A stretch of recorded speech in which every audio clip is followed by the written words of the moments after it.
Welcome to the Techeconomy Podcast, where we break down the biggest conversations in tech, business, and the economy. My name is Buki Amosun, and I am your host. And today we're having important conversations around the things shaping the Nigerian fintech industry right now. These are no small conversations. These are conversations that we ought to be having.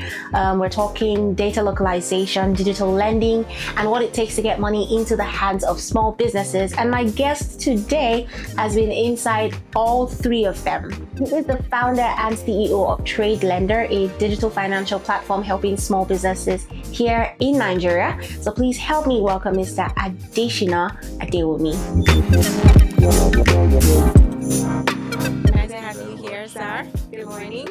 All right, so before we get straight into the entire conversation of today, I just want to throw it out for people who probably haven't heard about Trade Lenda before. So how would you describe in the simplest term what you do at Trade Lenda? So Trade Lenda is actually that financial partner for every small and medium scale business owners out there who are looking to actually grow their business. A whole lot of people, when they hear Trade Lenda, they think we're just a loan company. We're not just a loan company. We're a platform that supports businesses at various stages of their growth, whether they're just starting, whether they're trying to scale, or whether they're actually at that trying to get stability in terms of their business processes and also all their other endeavors. All right, so I actually have another question to follow up with that. So what did you probably see, at the beginning in order for you to have the idea and concept to build all of this?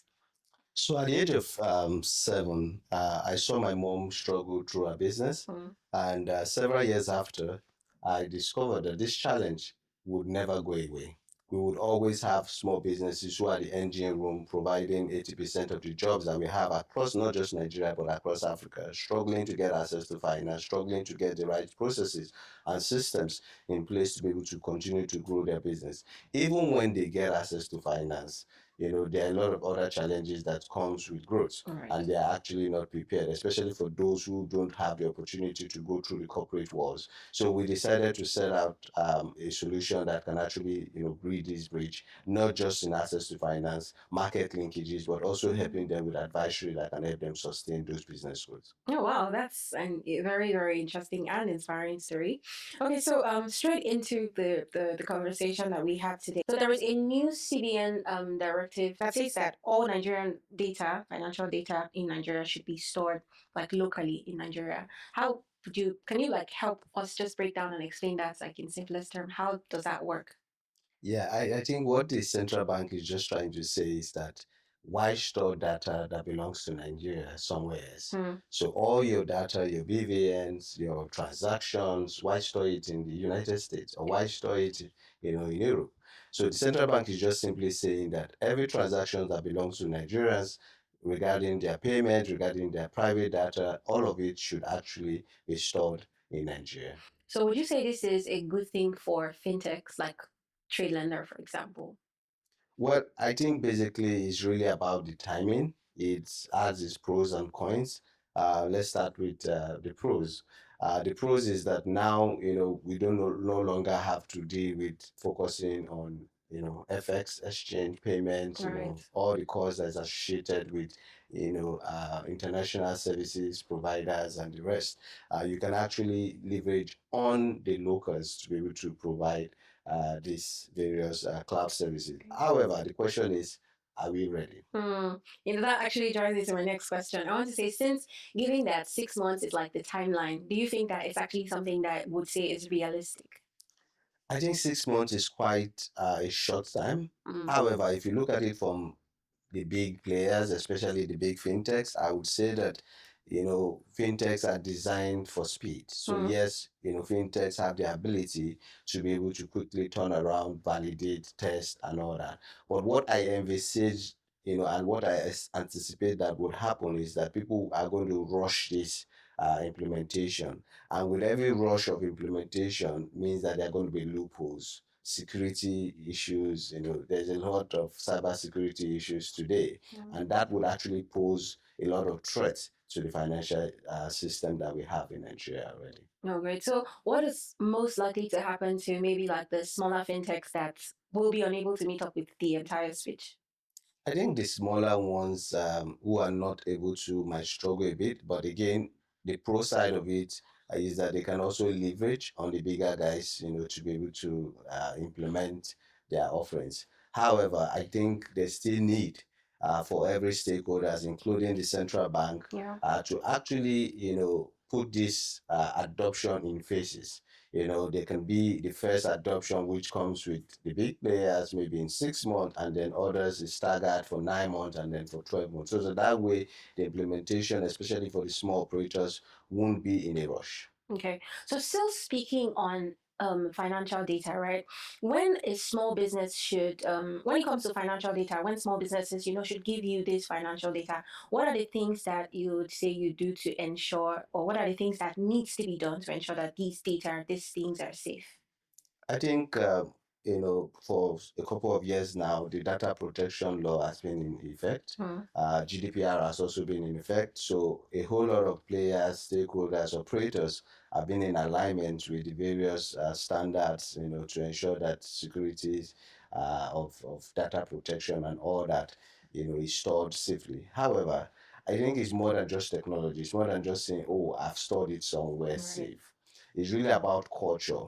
For us at Trade Lenda, for example, we don't just sensitize those that are protecting the data, but we also sensitize those that are actually even taking the data, because data can slip out anytime.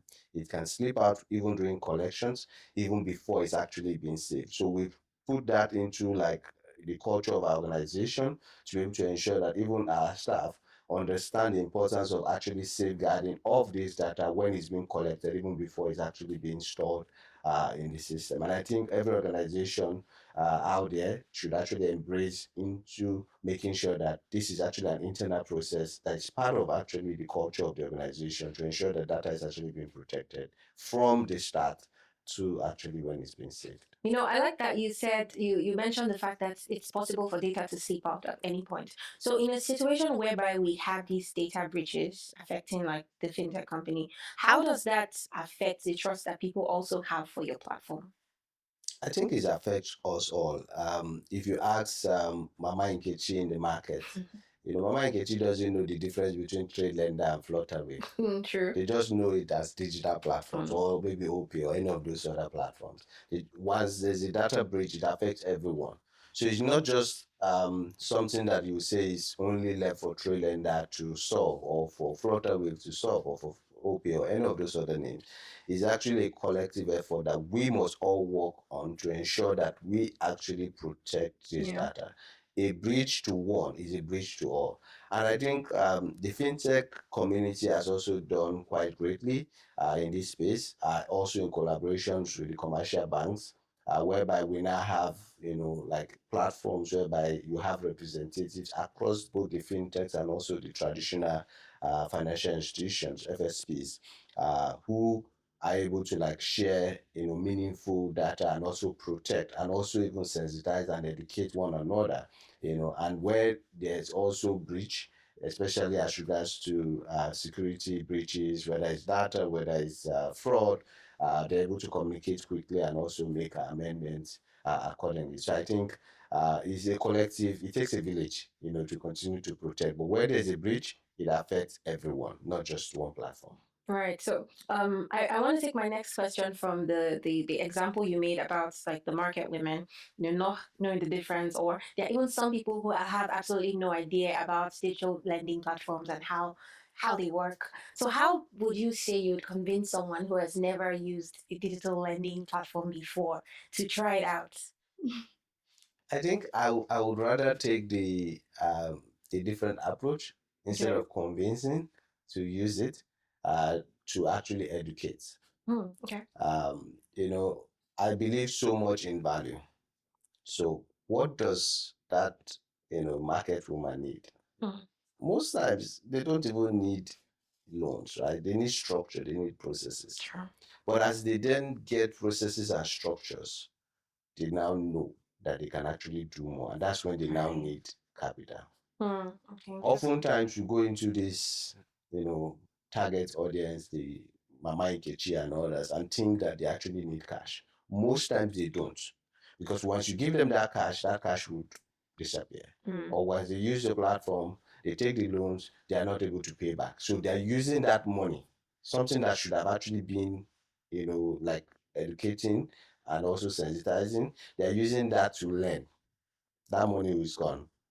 But if you take the first approach of sensitizing, of educating, of showing them the value, then they understand that if they're taking a loan for an asset, that asset has to be prorated over a long time. And this is where the mismatch also of trust comes into those that are actually within the digital lending, digital platforms and the rest. Because you give someone like, let's use Mama Nkechi for example.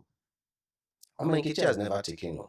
She's okay with maybe making 10,000 naira every day. Yeah. And she saves 1,000 naira in her job, So she takes home and spends that 9,000. The next day she comes and then she makes another 10,000. She's used to that style. Now you give Mama Nkechi, who is not yet ready to move more than 10,000, you give her 100,000. And remember, she makes just 10,000. Mama Nkechi will most likely spend that 90,000 and leave it back to 10,000. But if you sensitize Mama Nkechi, educate her on how credit works, then when you give her 100 naira, most likely she's going to make 100,000. She's going to make sure that 100,000 actually produces maybe 150 or 200. Meaning that your own capital is also protected. Yeah. Interesting. Okay, so that drives me to my next question, right? So everyone is recently talking about like embedded finance right now, that's putting like these financial services into apps that businesses already use. So would you say that that's like the direction that lending is looking at or going? So yes, I would say that that is actually the future. Embedded finance, has comes to stay, and you will see that because you are not just offering loans as your main value proposition, you are able to collect data. It's either you're providing the literacy to Mama Nkechi, or you're providing another kind of service, maybe bookkeeping for Mama Nkechi. For Trade Lenda, for example, let me use Trade Lenda as a practical example. We always tell you that, yes, we're that financial partner that you can come to when you need capital. Right. However, we need you to also know that you should come to us even before then, because with our platform, the way we've designed our platform, you can actually monitor your turnover, your in and out, what you do on an average, just by coming on Trade Lenda. There's a dedicated bank account which allows you to be able to separate your personal account from your business account. And then with this, you can actually see all the metrics that shows how your inflow goes, where you spend on what category and all that. And then with this, we are now able to make informed decision for that business owner. So the beauty of it is data. Interesting. A bookkeeping app, for example, would be able to see what their turnover is, and then they can layer up financial services, to them. A retail outlet or a wholesaler or a manufacturer embedding finance already knows the patterns of what capacity they can sell. Instead of giving them capacity that they would not be able to sell, they would give them that capacity that they know they have the potential to sell over a period of time and then recover back their fund. And then also distribution. We are able to offer Sharia compliant facilities. You still have, especially in Africa and also specifically in Nigeria, where we have today. Nigeria has a huge population of people who would not touch credit just because there's interest attached to it. So you need to be able to devise ways to be able to reach to this audience, because they also need, finance in that ways. Right. So distribution, embedded finance basically helps you with distribution. All right. Okay, so considering things like high interest rates, naira instability, and the likes, how would you say a small business can like take like these loans responsibly in this kind of environment? I think the first thing is knowing what stage they are, where they are, what they want to use the funds for. Oftentimes, and I've seen it happen over and over, and I'm going to use maybe, different scenarios without. So you have, Lady A, taking a loan just because it's available, not because they already know how they're going to sell. So they buy a lot of products, believing that the market will show up. The market doesn't show up. Lady A is not able to pay back because the market is not there. But you have Lady B, who already has a market, who is already selling 10 products per day.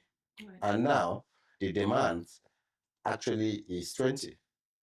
So she takes this money and then she's able to meet up the 20 orders rather than anticipating that the market is going to show. That is the difference between A and B. And that's what makes those business owners, succeed or fail, And, for practicality, you also have those that basically, are going into asset financing. You take a loan which is supposed to be working capital, which is short term, maybe a 3-month facility. And then you buy a deep freezer or you buy an asset, which is supposed to be for 12 months, 24 months. Mm-hmm. You know that there is no way you'll be able to pay back in 3 months. So this is actually classifying what kind of facility do you need, where you need it, what you need it for, would actually help the small business owner out there. Wow, that's great. So if everything should go right, and I'm talking regulation, infrastructure, what is it most likely to look like? What is like the SME space most likely to look like in, let's say, the next 5-10 years? For me, the future I envision, not just in Nigeria, but across Africa, because not even across Africa, across the world. You see this inclusion thing, it's just a different scale, right? You go to the UK, you go to Canada, MSMEs are still complaining they don't have access to capital. It's just a different scale, right? So I think what I would want to see specifically for this Nigerian market is a place whereby we no longer have to talk about, we're trying to drive financial inclusion. Financial inclusion should be something that everybody has access to. It's already a reality within the next 5 to 10 years. The question is it possible? Because there are a lot of people who believe in greenwashing, talking about things they don't do. If you look at the numbers, I read an article yesterday or 2 days ago, whereby even the pension fund, if 5% of the pension fund is used to target, the MSME space or the young businesses or startup space or invest in younger businesses, I think there'll be a lot of transformation. But we all love to play it safe. America was not built playing it safe. We need to be able to devise a system with policies whereby we reward those who are actually not playing it safe, whereby we also mandate the financial institutions to actually allocate a particular percentage compulsorily towards actually driving this. But again, it's a chicken and egg. The financial institutions or the service providers, they're also not a charity organization. So when they give out this facility, there also has to be, like those various, penalties for those who actually fail. You see people who are owing and they're able to move around and jump around. There has to be that penalty that if you have a bad credit, no employer would employ you. Right. But how many employers actually do credit checks? Sure. Or you cannot renew some specific social benefits within the country. And that is why I also applaud some of the initiatives that the current administration, like the credit guarantee, the credit corps that we're trying to do. But I think we need to do more. We need to do it faster. Just as they're giving us a 6-month window, right, for the implementation of the data protection and also data storage. Okay, so from your perspective, right, what would you say that the Nigerian fintech industry should do differently in order to sustain that growth? So work together. A lot of people are working in silos. In as much as a lot of people call big figures, sometimes they call $100 million. If you really want to give $100 million for the Nigerian MSME space, can you take a guess at how many MSMEs you would actually impact? If you want sustainable impact, can you take a guess? I have no idea. Just 15,000. Oh, wow. And how many MSMEs do we have? Lots. Can you take a guess at the figure? In Nigeria alone, I'm not sure. over 40 million. 15,000 out of 40 million. No, $100 million Hmm. would only impact 15,000. So when people see each other as if they are actually competitors, they're actually joking. Because even with $100 million, which most fintechs don't even have, even those that are, in quotes, the big players, are just maybe playing around with maybe $200 million. So the question is, how many MSMEs are you actually impacting? And I'm talking about financial inclusion. Yeah. So we need a collective stuff. It's not just building for building's sake or for the sake of, the technology is there, let's just do it. It's collective. A collective effort. And also, not just for the sake of, I just want to get the market. Are you also reporting those that have actually defaulted on your system? I know the Fintech Association is trying to push that and all that, but there has to be those policies that drives it home, whereby everybody is playing their own part.